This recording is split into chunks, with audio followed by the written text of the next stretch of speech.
Barack Obama.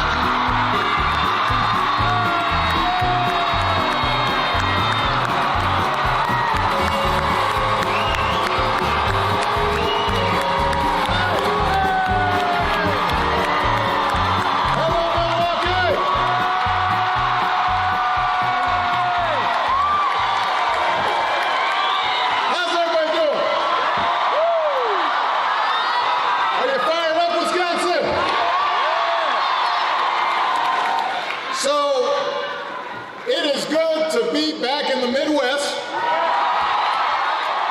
It is good to be close to home. Now, I have to say in advance, first of all, somebody just pointed out I spilled some salad dressing on my shirt, which Michelle will tease me about tonight. But what can I do? This happens sometimes. I love you too.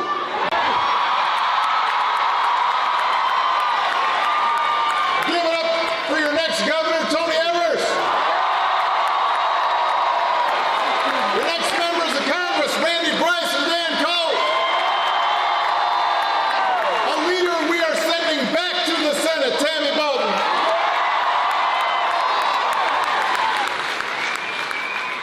It is good to be back. There are a lot of good reasons to come to Milwaukee. You got the Brewers, great season. Did much better than my Sox. You got the Bucks, 4-0. Giannis is balling. You got the Badgers. You got brats. You got beer. So there are a lot of good reasons why I would want to come to Milwaukee. Couple of my nephews, Austin and Aaron, also live here. They're little guys, but they're getting bigger all the time, which is why I try to beat them at basketball now before they can beat me. But all those reasons aside, that's not why I'm here. I am here for one simple reason. I am here to ask you to vote. To vote in what might be the most important election of our lifetimes. Now, politicians will always tell you, oh no, this one's really, except this one, it really is that important. The stakes really are that high. The consequences of anybody sitting out of this election are profound, because America's at a crossroads right now. The health care of millions is on the ballot. Making sure working families get a fair shake is on the ballot. Whether the union movement survives or not is on the ballot. But maybe most of all, the character of our country is on the ballot.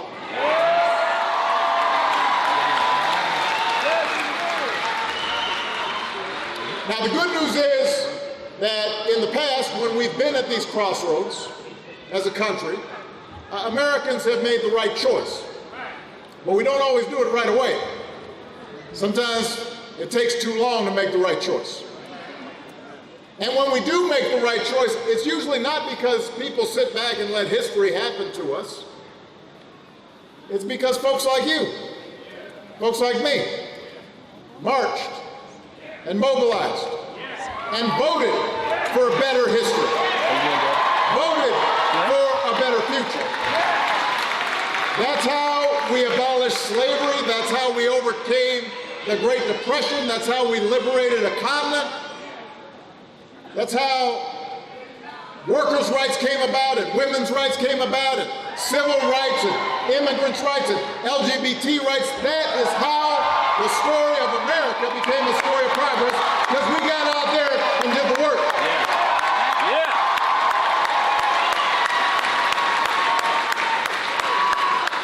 Because, you know what, the truth is, making this country better has never been easy. It's always been a fight. For every 2 steps of progressive change forward, a lot of times we take 1 step back in conservative retrenchment. That's what happens. That's been the pattern. Every time we pull ourselves closer to our founding ideals, that all of us are created equal and endowed by our Creator with certain inalienable rights, whenever we start moving in that direction, the status quo pushes back. Yep. You win the right to form a union, then people try to bust your union. You fight and win a higher minimum wage, and then Congress just doesn't raise it for a decade. You win the right to vote, people try to make it hard for you to vote. The powerful and the privileged fight hard to keep what they got. And they will try to make you angry and cynical and distracted, and they'll try to exploit our history of racial division or ethnic division or religious division. They'll try to pit us against one another. They'll tell you that, oh no, everything would be okay if it just weren't for those folks who don't look like you. They'll say whatever it takes to keep their stuff, to maintain their privileges even if it's not fair. Especially when it's not fair. They like it that way. Even when it hurts the country. Even when it puts people at risk. It's a cynical kind of politics, but frankly, sometimes it works. Now, the good news, Wisconsin, is right now you can reject that kind of politics. You can choose a bigger, more hopeful, more generous vision of America. But to do it, you gotta vote. Right here in Wisconsin, you can early vote right now. Just go to vote.org. Find out where you can cast your vote today. And then go cast it for Tammy and Tony and Randy and Dan and the entire Democratic ticket.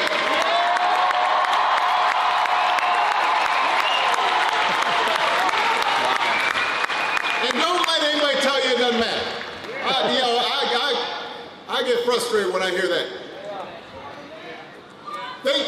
Think back to where we were a decade ago. We had been going through one of those conservative periods, and Republicans had been cutting taxes for the rich. They'd been cutting rules for big banks, and we got hit by the worst financial crisis in our lifetimes. And Democrats had to come in and clean it up.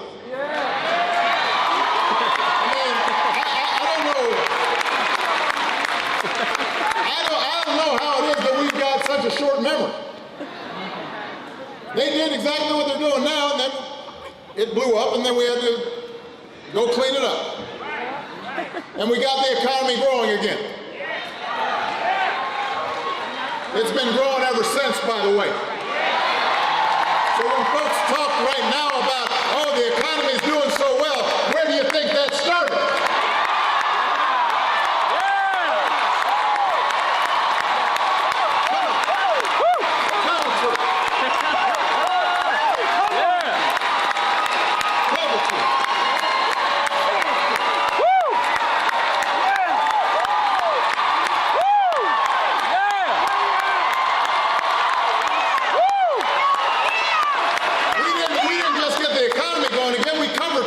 People with health insurance. We doubled the amount of clean energy we generate and created jobs in the process. We put tougher rules on banks and credit card companies. We cut our deficit by more than half. And part of the way we did it was making sure that the wealthiest Americans paid their fair share of taxes. So by the time I left office, wages were rising. The uninsured rate was falling. The deficit was down. The economy created more jobs, by the way, during my last 20 months in office than we have in the 20 months since I left office.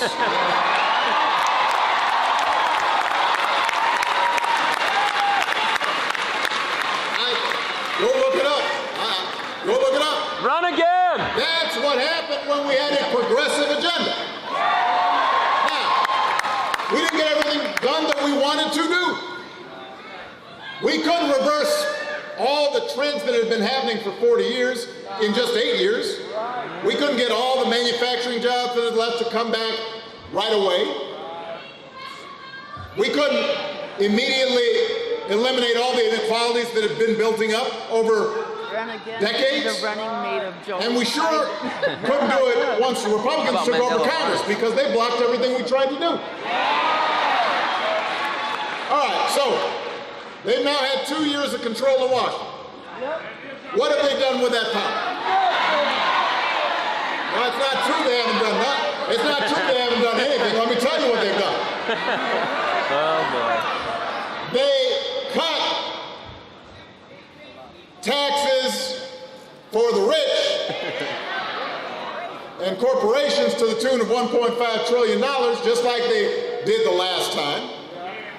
They stripped rules to protect our air and our water, just like they did the last time. They ran up the deficits, just like they did the last time. And you know what? They know that none of this stuff is actually popular. So their response, instead of changing their policies, is to try to actively purge voter rolls to keep people from voting. And they try to scare everybody else with whatever divisive social issues they can come up with, just like they did the last time. So let's just take a look for a second about what they've been up to. They promised to take on corruption. Remember that? They have gone to Washington and just plundered away. In Washington, they have racked up enough indictments to field a football team.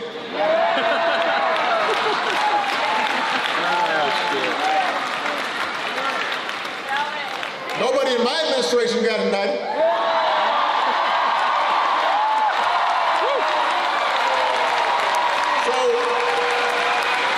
So how is it that they clean things up?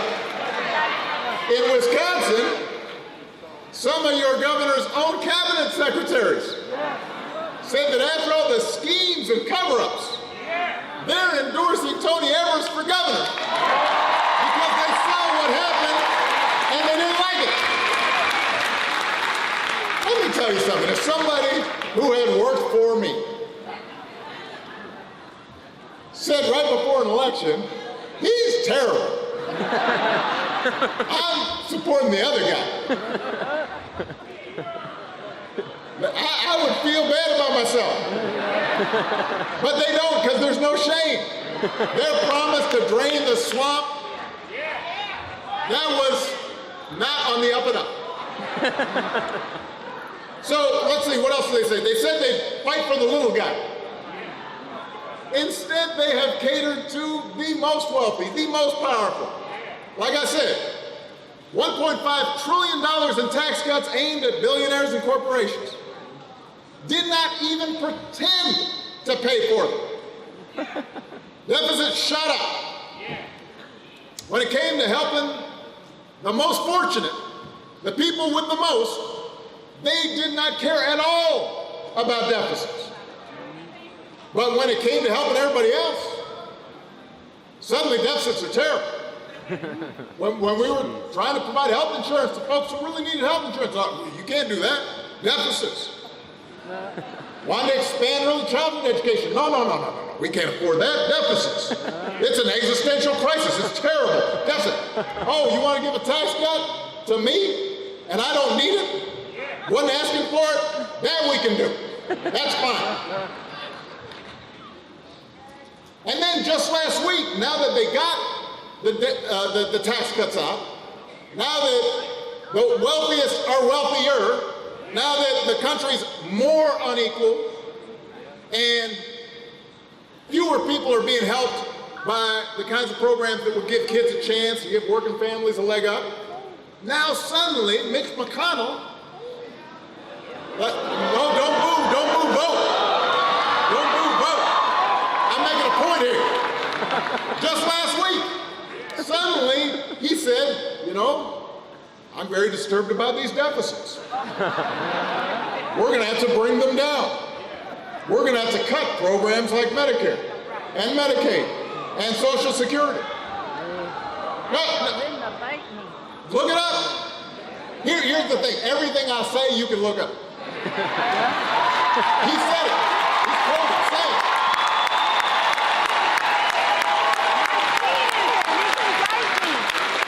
So just think about that for a second. Cutting Medicare and Social Security, right?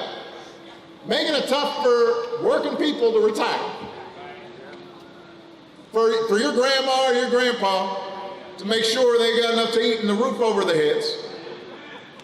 You're going to cut that so that some billionaire's tax bill is lower. That doesn't sound like fighting for the little guy to me. Sounds like a scam to me. All right, and then let's talk about health care for a second. 8 years ago, Democrats passed the Affordable Care Act.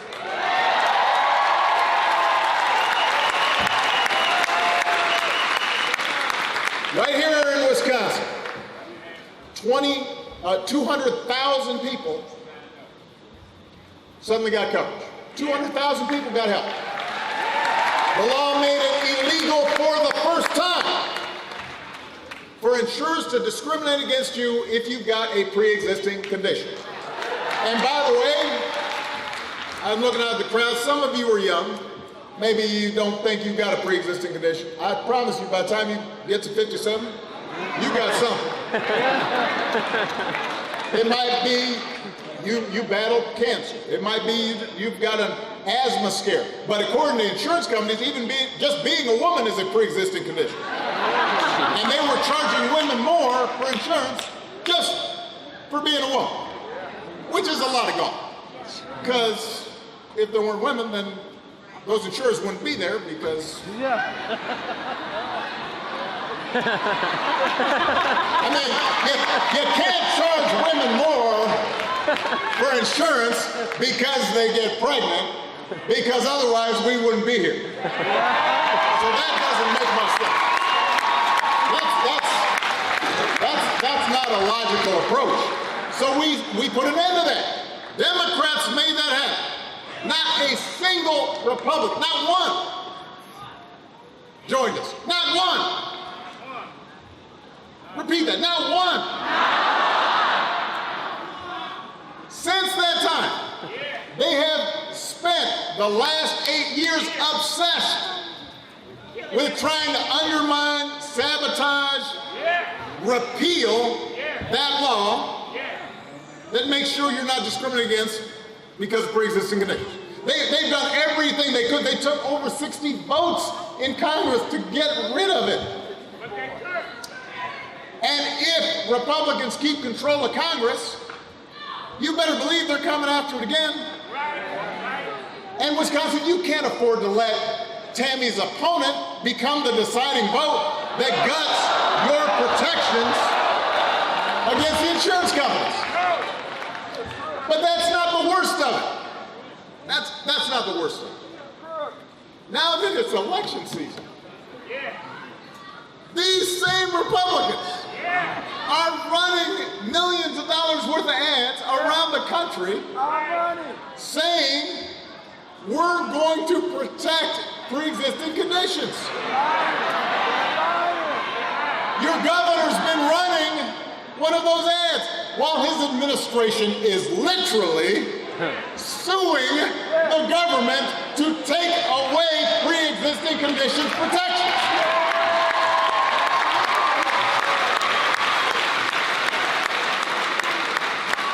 So, you know who you can trust when it comes to protecting your health care and making sure you're not discriminated against because of pre-existing conditions? You can count on Tammy Baldwin to do it.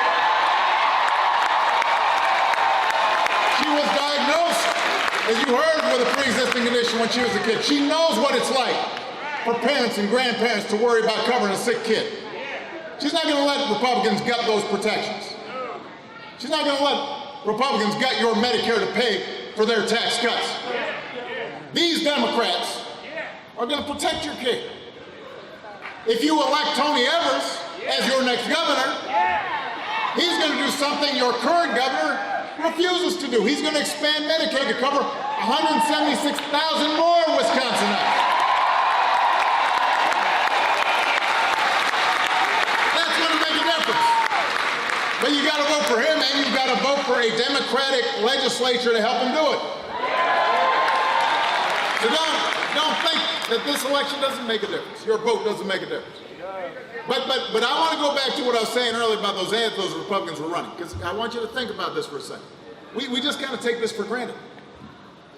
Your governor has been running an ad during election time saying he is going to protect pre-existing conditions when he is literally doing the opposite.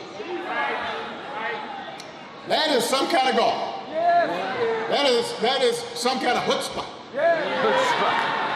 But let's also call it what it is. It is a lie.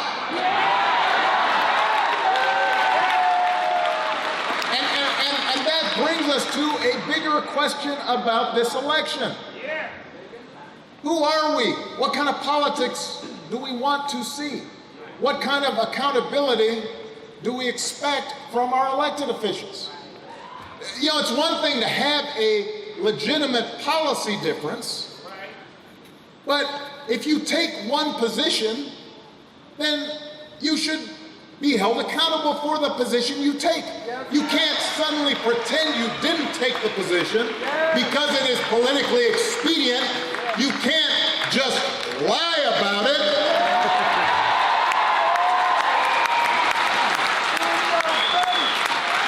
Look, listen. Throughout human history, certainly throughout American history, politicians have exaggerated. They make promises that they may try to fulfill, but then it turns out to be harder than they expected. They pump up the things that they did that were good. They downplay the things that didn't work out so good. They try to put a positive spin on things. And by the way, before you get too down on politicians, we all do that now. You know, when I'm talking to Michelle, sometimes I'm all like, "Oh, honey, man, do you see I did all the dishes?" You know, and she's all like, "Yeah, but that's like the first time you've done that in a week. What'd you do wrong?" And I said, "Well, we all do that to some degree, right? I mean, it's human nature." But what we have not seen before, in our recent public life at least, is politicians just blatantly, repeatedly, baldly, shamelessly lying. Making stuff up. Calling up, down. Calling black, white. That's what your governor's doing with these ads, just making stuff up. What he's saying is not true. And by the way, that's what Republicans in Congress are doing all across the country. On this pre-existing condition thing, they're running ads everywhere saying, we're the ones protecting it. It's not true. The president said he'd pass a middle-class tax cut before the next election. Congress isn't even in session. He just makes it up.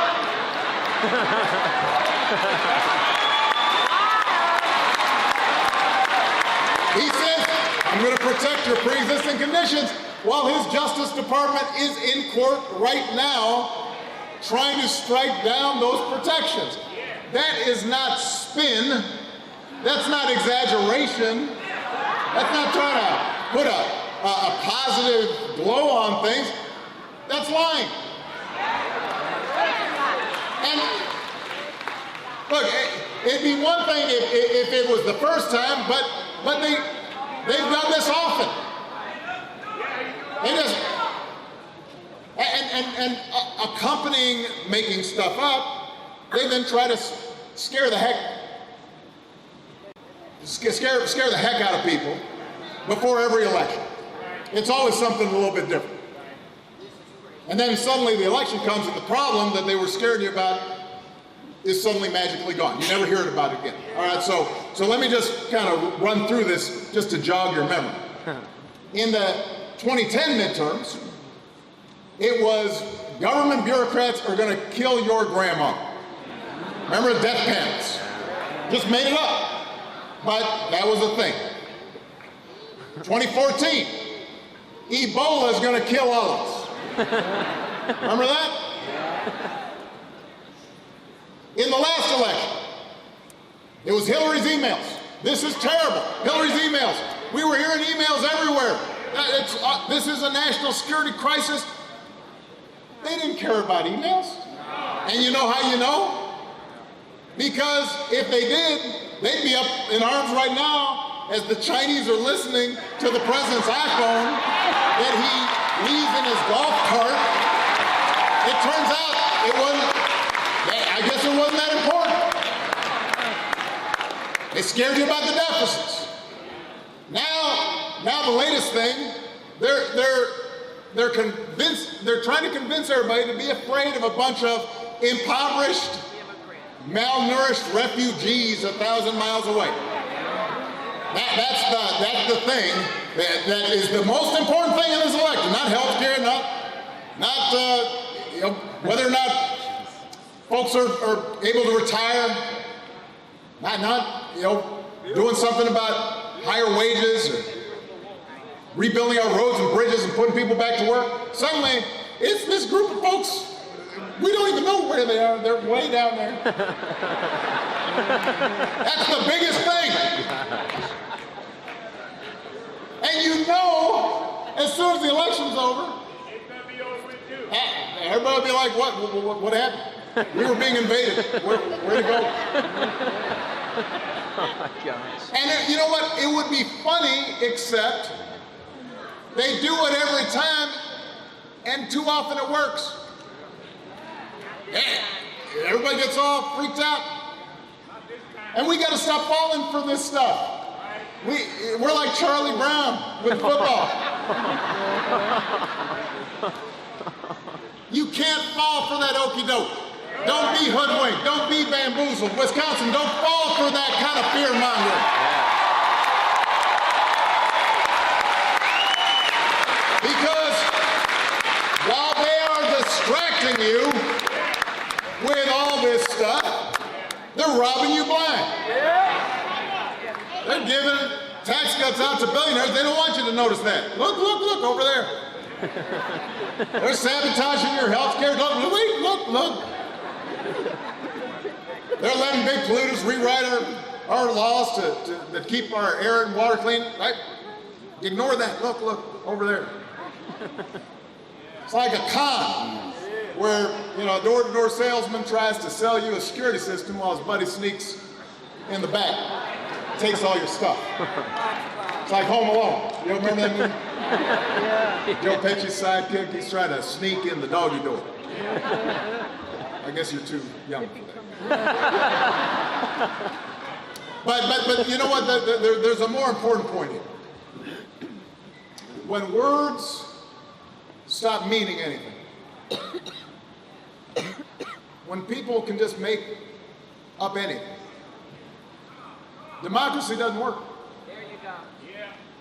Society can't work. If you can just say anything, and there are no consequences if it turns out what you're saying is not true, well, how are we going to have any kind of accountability? And frankly, part of the problem is that we've gotten used to it. We just expect that people just are going to just make stuff up. We just expect it. And part of the problem, frankly, is that a big portion of the media right now are used to it. And a part of them just repeat the lies over and over again. I promise you, Fox News will not tell you that what the Republicans are saying about pre-existing conditions aren't true. But you know what? It'd be nice if the serious outlets did and weren't distracted by the same kinds of fear-mongering that was done every election cycle, but I guess they can't help themselves, so they just cover it.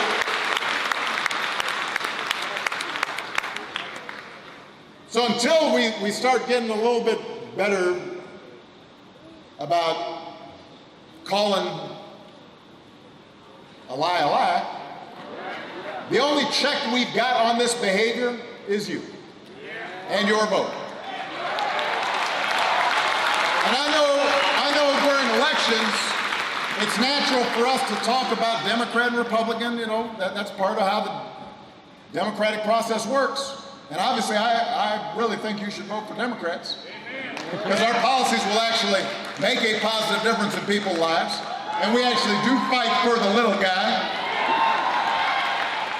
Rather than let Republicans keep attacking unions, Democrats will stand up for every worker's right to organize for higher wages and stronger benefits. And rather than let Republicans side with big banks while they're gutting the public university system, Democrats will invest in our public schools and help more Wisconsin students earn a higher degree without going broke. But there's something at stake in this election that goes beyond party. What is at stake is a politics that is decent and honest and lawful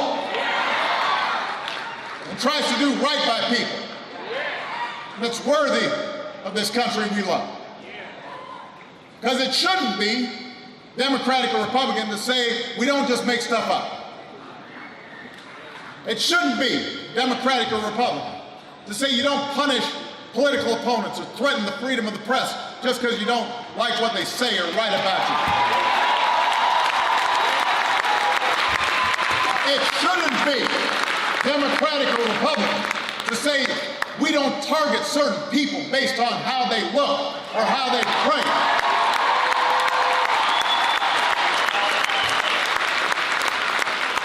It shouldn't be. I love you too, but I'm making a point right now. You know what?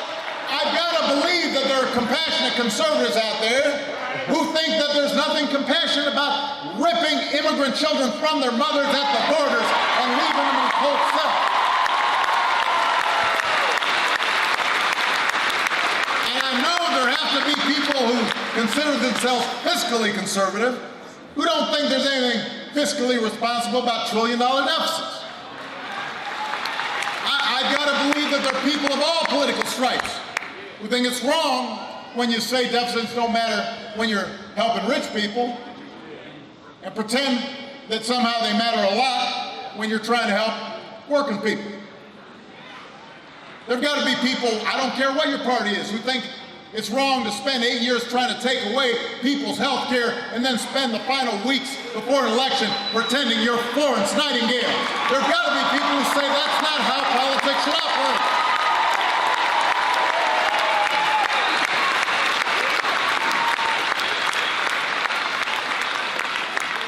I've got to believe that there's certain things that transcend party. And that whatever your political background, I'm hoping you think it's wrong to hear people spend years, months, vilifying people, questioning their patriotism, calling them enemies of the people. And then suddenly you're concerned about civility.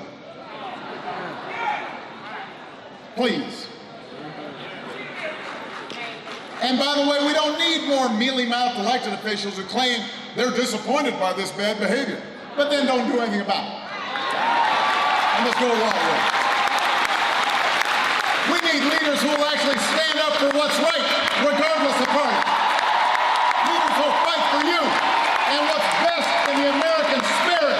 Patriots who will stand up for anyone whose fundamental rights are at stake, whether it's your health care or your kids getting bullied in school because their last name is different, or a neighbor who's being harassed because of who they love.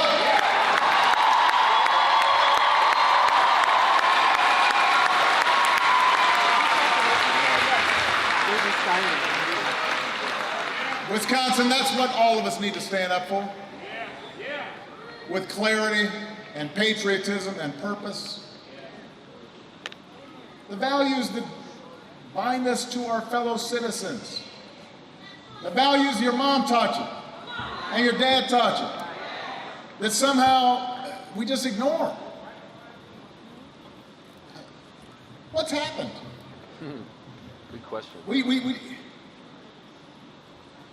got to get back to that, just basic stuff. We can have disagreements, but there has to be a certain code. There has to be certain rules in terms of how we treat each other and operate in the public sphere.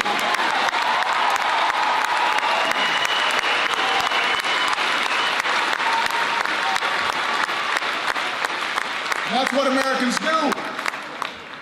That's what Americans do. That's who we are. That's what America is at its best. And that's what these candidates believe. That's what Tammy believes. That's what Tony believes. That's what Randy and Dan believe. And that's why I'm hopeful, Wisconsin. I am hopeful, despite all the noise and the lies and the distractions, that we're going to cut through all that and remember who we are, who we're called to be. I am hopeful that out of this political darkness, a great awakening of citizenship is happening all across the country.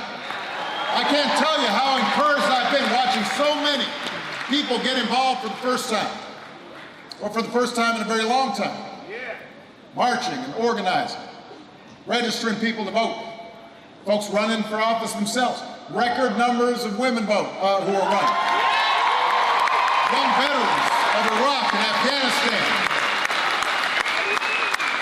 Americans who might not have been interested in politics before, but suddenly laced up their shoes, or if you're Randy, you know, they kept their work boots on. But he traded in his tool belt for a clipboard because they believe this time is different. This moment's too important to sit out.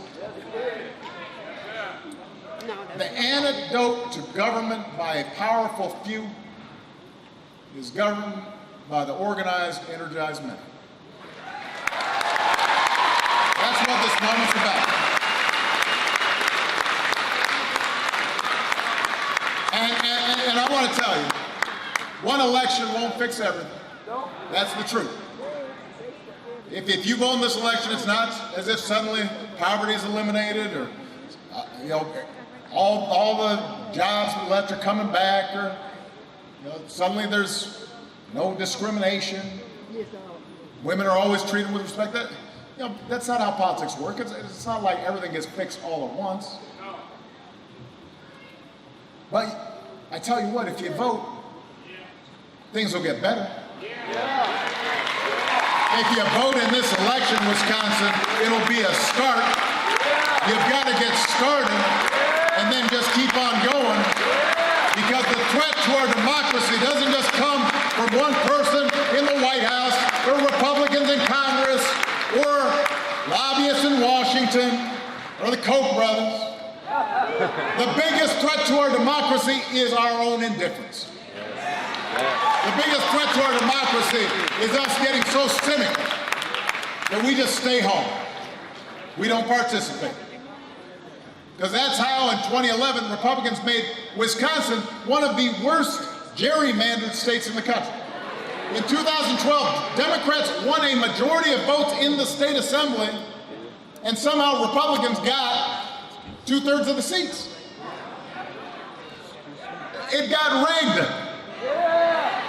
The fix is in. I mean, think about that.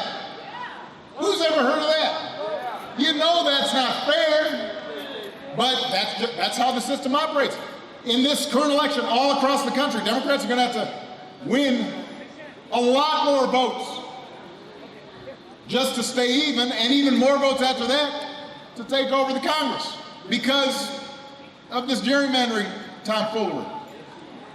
And that's why you've got to vote for Democrats up and down the ticket to break their grip, make our congressional districts fair.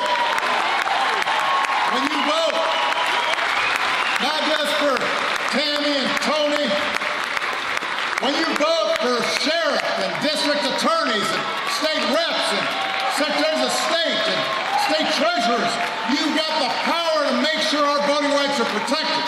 Our criminal justice system treats everybody equally under the law. When you vote, you have the power to make sure we strengthen laws that protect women in the workplace from harassment and discrimination and abuse, and to make sure that women are paid the same as men for doing the same job. When you vote, you have the power to make it a little bit easier for a student to afford college, and maybe a little bit harder for a crazy person to shoot up a classroom. When you vote,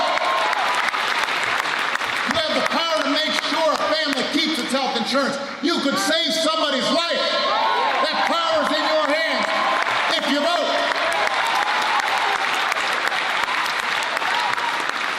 If you get involved and you knock on some doors, you talk to your friends and convince some new neighbors and talk to that family member that is a little confused, and you get them to vote early for this entire incredible Wisconsin team, you know what's going to happen? Something powerful happens. Change begins to happen. Hope begins to happen. And with each new step we take in the direction of fairness and justice and equality and opportunity, with each new step, hope spreads a little bit more.